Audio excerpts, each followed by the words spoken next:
सरस्वती नमस्तुभ्यं वरदे कामरूपिणी विद्यारम्भं करिष्यामि सिद्धिर्भवतु मे सदा। जलोद्वाद सांगमयी जिनवाणी माता की जय। परम पूज्य गणिनी प्रमुख श्री ज्ञानमती माता जी की, अयोध्या शाश्वत तीर्थ क्षेत्र की जय। अभ्यात्माओं, गोमट सार जीवकांड ग्रंथ का अध्ययन आपको करना है। आचार्य श्री नेमिचंद्र सिद्धांत चक्रवर्ती की अमूल्य और अमर कृति है गोमट सार। इसको दो भागों में उन्होंने विभक्त किया है, जीवकांड और कर्मकांड। जीवकांड के अंदर जीव आत्मा संसारी और मुक्त आत्माओं के स्वरूप का 20 प्ररूपणाओं के माध्यम से कथन किया है, और कर्म कांड के अंदर कर्मों की व्यवस्था जीव के साथ जो अनादिकाल से लगी है और कैसे प्रतिक्षण कर्मों का ये जीव बंद करता है, उदय सत्व आदि की व्यवस्था को करके और कैसे उन कर्मों से छूटता है, मोक्ष को प्राप्त करता है, इस बात का वर्णन है। मैं यहाँ गोमट सार जीव कांड ग्रंथ को आधार बना करके आपके समक्ष उपस्थित हुई हूँ, और उस गोमट सार जीव कांड के अंदर कुल मिलाकर के 734 गाथाएं हैं, और 734 गाथाओं में से सार निकाल करके पूज्य गणिनी ज्ञानमती माता जी ने 173 गाथाओं के माध्यम से उसके सार को प्रस्तुत किया है। इस पुस्तक का स्वरूप है ऐसा, यानी गोमट सार की 734 गाथाओं को आप संक्षेप में समझ करके उसका ज्ञान प्राप्त कर सकें, इसके लिए इस ग्रंथ को उन्होंने प्रारंभिक विद्यार्थियों को, जिज्ञासुओं को समझने के लिए ये कृति हमें प्रदान की है। अनेक वर्षों से ये जम्बूद्वीप हस्तिनापुर के द्वारा प्रकाशित हो रही है, और लोग इसको पढ़ करके पुनः आगे अगर उनकी इच्छा जागृत होती है तो वो पूरे बड़े जीवकांड को, गोमट सार जीवकांड को पढ़ने की इच्छा करते हैं और पढ़ते हैं। तो इसे मैं शुरू कर रही हूँ। ऐसे तो कल हम कार्तिक शुक्ला सप्तमी को प्रारंभ कर चुके हैं पूज्य गणनी ज्ञानमती माता के सानिध्य में, फिर भी आज पारस चैनल और भगवान ऋषभदेव जूम चैनल के माध्यम से हमारे उपस्थित जिज्ञासु और पाठक भाई बहनों को अध्ययन कराने के निमित्त से मंगलाचरण करके ही ग्रंथ को प्रारंभ करती हूँ। तो संक्षेप में आपको समझना है कि सठ खंडागम यानी जो धवला ग्रंथ के रूप में आज अलमारियों में, मंदिरों में विराजमान रहते हैं, उनके सार को लेकर के नेमिचंद्र सिद्धांत चक्रवर्ती ने अपने शिष्य चामुंड राय, जिनका दूसरा नाम था गोमट राय, यानी उन्होंने जो बाहुबली भगवान की मूर्ति बनाई तो वो कहलाए गोमटेश्वर। गोमटेश्वर इसलिए कहलाए कि गोमट राय ने उसको बनाया और उनका नाम पड़ा गोमटेश्वर, बाहुबली भगवान। और उन गोमट नाम के शिष्य की भावना को देखते हुए उन्होंने सठ खंडागम, धवला आदि ग्रंथों के सिद्धांत के ज्ञान को गोमट सार, जीवकांड और कर्मकांड के अंदर निहित किया है। इसलिए उन्होंने सबसे प्रथम मंगलाचरण करके और इसका नाम दिया है जीवकांड, और ज्ञानमती माता जी ने नाम दिया जीवकांड सार, यानी मक्खन निकाल करके अपने को प्रदान किया है। तो सर्वप्रथम मंगलाचरण किया जाता है। आज तक शायद आप लोगों के पास पुस्तकें पहुंचने की तो बात ही नहीं है। जिन लोगों के पास पहले से ही पुस्तकें हैं उनके पास तो होंगी, या आप अपने मंदिरों से बड़ा वाला जीवकांड, गोमटसार जीवकांड निकलवा करके उसमें से अध्ययन कर सकते हैं। सैकड़ों लोगों ने जम्बूद्वीप हसनापुर से संपर्क कर लिया है। उनकी पुस्तकें आज से जानी शुरू हो गई, यानी कि भेजना वहाँ के स्टाफ ने शुरू कर दिया है। फिर भी आज हमारी ब्रह्मचारिणी बहन ने आपको कुछ इसका फोटो खींच करके और आपको आज वर्तमान का पाठ पढ़ने के लिए उपलब्ध कराया है। तो आप अपने व्हाट्सएप के अंदर से निकाल करके इसको पढ़ सकते हैं। तो इस ग्रंथ में जो कुछ वक्तव्य है, जो कहने योग्य है, जो कहने की प्रतिज्ञा कर रहे हैं, उसको सिद्ध इत्यादि शब्द के द्वारा, गाथा सूत्र के द्वारा नेमीचंद सिद्धांत चक्रवर्ती मंगलाचरण करके अपनी बात को कहना प्रारंभ कर रहे हैं। तो सब लोग हाथ जोड़ लीजिएगा जो यहाँ उपस्थित हैं। सिद्धम शुद्धम पणमिया, सिद्धम शुद्धम पणमिया पणमिया जिणेन्द्रवर्णेमि चन्द्रमकलङ्कम्, जिणेन्द्रवर्णेमि चन्द्रमकलङ्कम्, गुणरयणभूषणोदयम्, गुणरयणभूषणोदयम्, जीवस्य परुवणं वोच्छम्, जीवस्य परुवणं वोचम्। सिद्धं शुद्धं प्रणम्य जिनेन्द्रवर्णेमि चन्द्रमकलङ्कम्, गुणरत्नभूषणोदयम्, जीवस्य प्ररूपणं वक्ष्ये। ये प्राकृत की संस्कृत छाया है, अर्थात मूल गाथाएं प्राकृत भाषा में हैं और उसकी संस्कृत छाया भी पुस्तक के अंदर दी गई है।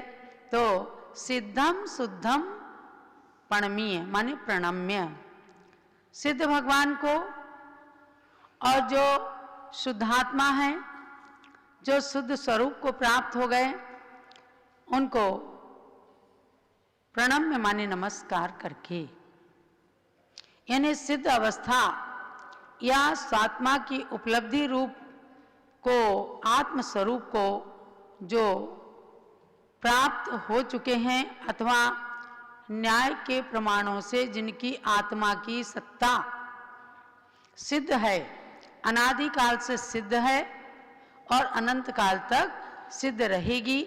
आत्मा का अस्तित्व कभी भी समाप्त नहीं होता और जो घातिया द्रव्य कर्मों के अभाव से शुद्ध तथा मिथ्यात्व आदि भाव कर्मों के नाश से अकलंक हो चुके हैं एवं जिनकी सदा ही सम्यक्त आदि गुण रूपी रत्नों के भूषणों का उदय रहता है। इस प्रकार के श्री जिनेन्द्रवर नेमी चंद्र स्वामी यानी नेमिनाथ भगवान को नमस्कार करके जो उपदेश के द्वारा पूर्वाचार्य परंपरा से चला आ रहा है, ऐसे सिद्ध और पूर्वापर विरोध आदि दोषों से रहित होने के कारण, शुद्ध और दूसरे की निंदा आदि न करने के कारण तथा राग आदि का उत्पादक न होने से जो निष्कलंक है, निष्कलंक कलंक से रहित हैं और जिससे सम्यक्त आदि गुण रूपी रत्न भूषणों की प्राप्ति होती है, अर्थात जो विकथा आदि की तरह राग का कारण नहीं है। इस प्रकार के जीव प्ररूपण नामक ग्रंथ को, अर्थात जिसमें अशुद्ध जीव के स्वरूप भेद प्रभेद आदि दिखाए गए हैं, इस प्रकार के ग्रंथ को कहूँगा, ऐसी प्रतिज्ञा आचार्य श्री नेमीचंद्र सिद्धांत चक्रवर्ती मंगलाचरण के अंदर कर रहे हैं।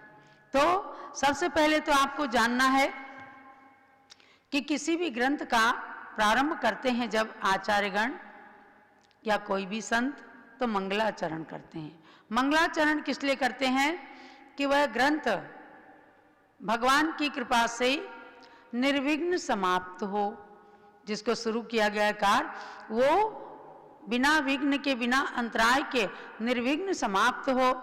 नास्तिकता का परिहार हो, माने भगवान के प्रति, जिनेंद्र देव के प्रति, आप्त के प्रति, ईश्वर के प्रति मेरी पूरी आस्तिक भावना है, मैं पूरी तरह से ईश्वर में विश्वास करता हूँ, इस प्रकार की भावना को लेकर नास्तिकता का परिहार हो जाता है। नास्तिक कौन होते हैं? जो आत्मा को नहीं मानते, जो भगवान को नहीं मानते, जो संसार और मोक्ष को नहीं मानते, तो वो कहलाते हैं नास्तिक। तो मंगलाचरण करके ये बात सिद्ध होती है कि हम ईश्वर में पूर्ण विश्वास करते हैं और उनको नमस्कार करके हम ग्रंथ की निर्विघ्न समाप्ति की भावना करते हैं। और शिष्टाचार का परिपालन होता है कि हमारे देवशास्त्र गुरु संसार के अंदर परम पूज्य हैं, इसलिए उनकी विनय करते हुए अब हम इस ग्रंथ का शुरुआत करते हैं। जैसे घर के अंदर भी आप कोई शादी ब्याह या किसी प्रकार का कोई कार्य, शुभ कार्य प्रारंभ करते हैं तो घर के बड़ों का विनय करते हैं पहले। ये है शिष्टाचार का परिपालन। तो ऐसे शिष्टाचार का परिपालन होता है और उपकार का स्मरण होता है। यानी मंगलाचरण करने के 4 प्रयोजन बताए। निर्विघ्न ग्रंथ की समाप्ति हो, नास्तिकता का परिहार, शिष्टाचार का पालन और उपकार का स्मरण। उपकार का स्मरण माने जो भगवान की दिव्य ध्वनि से हमें मिला, जो गौतम गणधर स्वामी ने हमें दिया, उसको आधार बना करके हम कथन कर रहे हैं, तो उन भगवान का और गणधर स्वामी का उपकार सदा मानना, ये उपकार स्मरण कहलाता है। इसके कारण इष्ट देव को नमस्कार किया जाता है।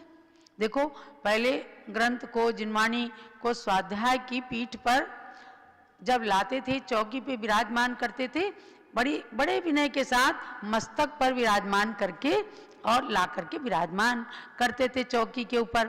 फिर सामने जो पढ़ने वाले जो वक्ता होते हैं उसको बड़े विनय से नमन करके और फिर उस ग्रंथ को पढ़ना शुरू करते हैं। तो श्रोता जो सामने सुनने वाले हैं उनको भी बड़ी विनय के साथ उस ग्रंथ को, उस पुस्तक को, उस शास्त्र को नमन करना होता है, तब जाकर के उस शास्त्र में कही हुई बातें अपने मन के अंदर उतरती हैं। अगर शास्त्र के प्रति श्रद्धा नहीं है, गुरु के प्रति श्रद्धा नहीं है, शास्त्र को रचने वाले आचार्य के प्रति श्रद्धा नहीं है, तो वह शास्त्र आपको ज्ञान नहीं प्रदान कर सकता। आप सुनेंगे जरूर, लेकिन वो आपके हृदय में अंकित नहीं होगा।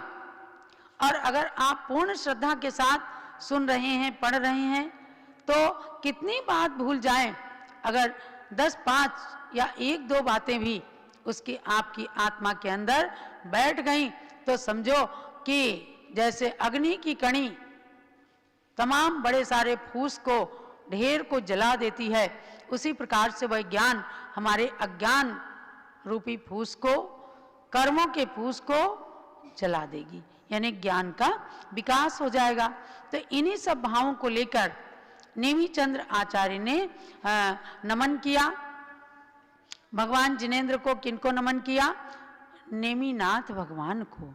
नेमिचंद्र सिद्धांत चक्रवर्ती ने अपने नामधारी भगवान का स्मरण करके संभवतः यही भावना की होगी कि भगवान, मेरा नाम है नेमिचंद्र, तो मेरे अंदर आप नेमिनाथ भगवान के गुण अवतरित हो जाएं। इसलिए नेमिनाथ भगवान, जिन्होंने गिरनार क्षेत्र से मोक्ष को प्राप्त किया, ऐसे भगवान नेमिनाथ का स्मरण करके कहते हैं कि जो सिद्ध हो गए, जिन्होंने 8 कर्मों का नाश कर दिया, जिनके सारे मनोरथ सिद्ध हो गए, ऐसे सिद्ध भगवान को नमन करता हूं। शुद्ध, शुद्धम, शुद्ध क्या है? शुद्धता, पूरी शुद्धता आ जाती। कहेंगे शुद्ध पानी चाहिए हमें। शुद्ध पानी का मतलब क्या है? किसी प्रकार का उसमें गंदापन नहीं हो। बिस्लरी का पानी आपको देखने में साफ दिख सकता है, उसके अंदर चूंकि प्रिजर्वेटिव डाल दिए गए हैं, आप उसको पीते हैं शुद्ध मान करके। लेकिन जो दूरे छन्ने से छना हुआ जल होता है, असली शुद्ध जल वही होता है। तो जैसे जल की शुद्धता, नारी की पवित्रता, राजा की पवित्रता प्रसिद्ध है संसार के अंदर, उसी प्रकार से आत्मा की पवित्रता, आत्मा की शुद्धता को भी ध्यान दिया गया। जिन्होंने शुद्ध आत्मा को प्राप्त किया, ऐसे शुद्ध भगवान की आत्मा को और अपने अंदर छिपी शुद्ध आत्मा जो है, आज कर्म कलंक से अशुद्ध है, लेकिन निश्चय ने से हमारी और आपकी आत्मा भी सिद्ध और शुद्ध भगवान आत्मा है। उसको भी निश्चय ने से नमस्कार करके और व्यवहार ने से भगवान की शुद्ध आत्मा को नमन करके फिर क्या कहते हैं, जिनेन्द्र वर नेमि चंद मकलंकम, जो जिनेन्द्रों में श्रेष्ठ ऐसे नेमि चंद नेमिनाथ भगवान अकलंकम, जो कलंक से रहित हो गए। कलंक क्या होता है? किसी को कलंक लगाया जाता है माने दोष, तो दोष को कलंक कहते हैं। अंजना को कलंक लगा करके निकाला सासू ने, है ना?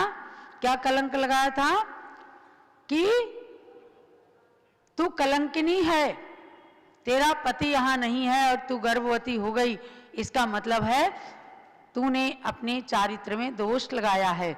जबकि वो निर्दोष थी और अपने पति का सबूत देती हुई उसने बहुत कुछ कहा, पर सासू ने नहीं माना और उसको कलंक लगा करके निकाल दिया।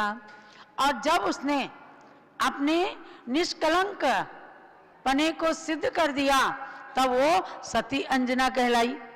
तो ऐसे ही आत्मा में कलंक भव्यात्माओं अनादिकाल से लगा हुआ है। हम और आप सभी उस कलंक को धोने के लिए, उस कलंक से निष्कलंक आत्मा को प्राप्त करने के लिए हम रात दिन पुरुषार्थ करते हैं। और जिन्होंने उस निष्कलंक आत्मा को प्राप्त कर लिया, ऐसे नेमिनाथ भगवान के लिए कहते हैं अकलंकम। इन्हें द्वितीय विभक्ति में कहा कि सिद्धम शुद्धम अकलंकम, जो निष्कलंक हो गए, सारे कर्मों को नष्ट करके कलंक से रहित हो गए, ऐसे भगवान तो नमस्कार कर रहे हैं, इसलिए द्वितीय विभक्ति का प्रयोग किया। गुण रैण भूषण उदयम, और उनके लिए विशेषता और क्या बताई?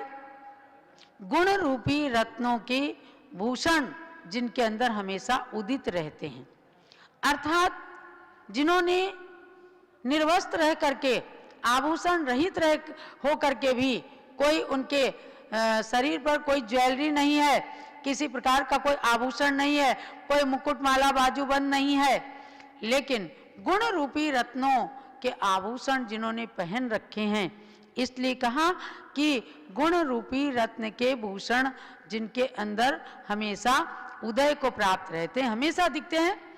भगवान के अंदर कभी अवगुण नहीं रहता, कोई गुण ही गुण रहते हैं।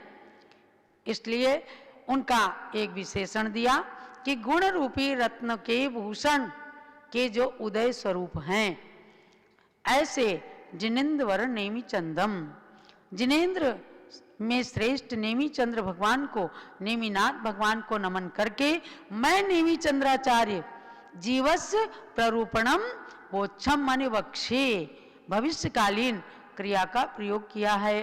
अहम वक्षे, इसमें अहम क्रिया जो है वह छिपी हुई है। जैसे कहीं साइलेंट रहता है, कोई अहम कर्ता छिपा हुआ है। वक्षे जब कहा तो अहम अपने आप आ जाता है। व्याकरण के जानकार इस बात को जानते हैं कि ऐसे ही भगवान को नमन करके मैं जीव की प्ररूपणा को कहूँगा, वक्षे माने कहूँगा। तो ये बात नेमि चंद्र आचार्य ने इस तरह से फिट कर दिया।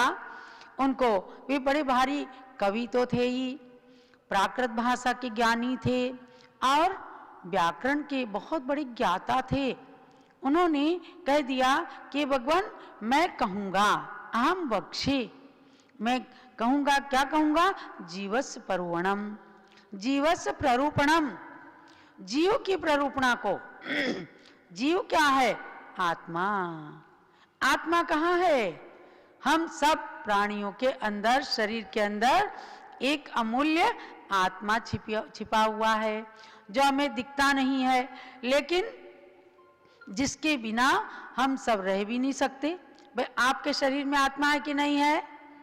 है।